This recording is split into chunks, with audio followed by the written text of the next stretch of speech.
सूर्यध्वज प्रतिष्ठान trust, जनता वसाहत, पार्वती, पुणे या प्रतिष्ठानचे पदाधिकारी यावर्षी झालेल्या पावसाळ्यात सोलापूर जिल्ह्यात अनेक गावात पूर आलेल्या अशा अनेक गावात एक गाव भोपळेगाव, तालुका मोहोळ या गावात गोरगरिबांना मदतीचा एक हात म्हणून अनेकांना किट वाटप करण्यात आलं आहे।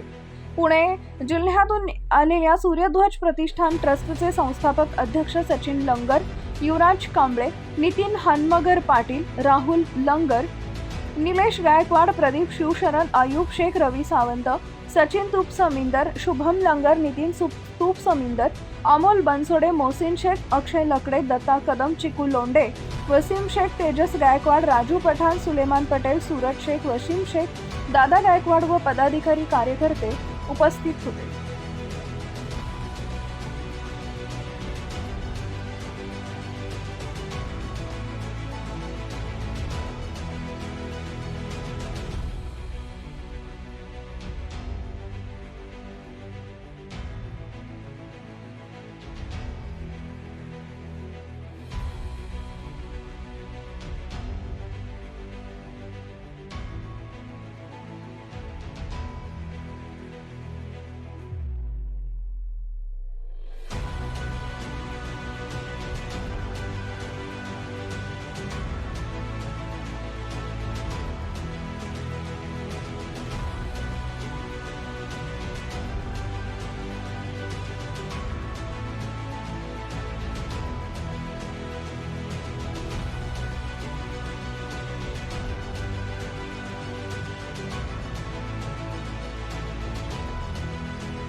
शिना नदीचा जो महापुराचं आपल्या भागावर संकट आलं, जी शिना काठखोले जी गावं आहेत ते अक्षरशः संसार उद्ध्वस्त झाले काही जणांनी। इतकं प्रचंड संकट या भागावर आपल्या आलं।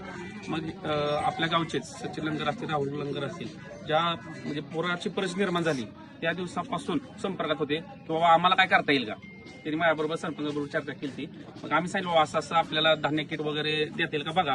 तर त्यांनी आपल्या शब्दाला मान देऊन किंवा गावकऱ्यांच्या शब्दाला मान देऊन त्यांनी थोडा प्रतिसाद दिला आणि एक चांगल्या प्रकारे मदत आपल्या बोपले गावासाठी त्यांनी सूर्यध्वज प्रतिष्ठान ट्रस्ट, जनता वसाहत, पार्वती, पुणे, तर त्यांचे मित्र प्रदीप शिवशरण, नितीन हनमगर पाटील साहेब, युवराज कांबळे साहेब, निलेश गायकवाड साहेब व त्यांचा सर्व मित्र परिवार, ते कालच मला म्हणते की मित्र सुद्धा माझे येणार ती परिस्थिती बघायला।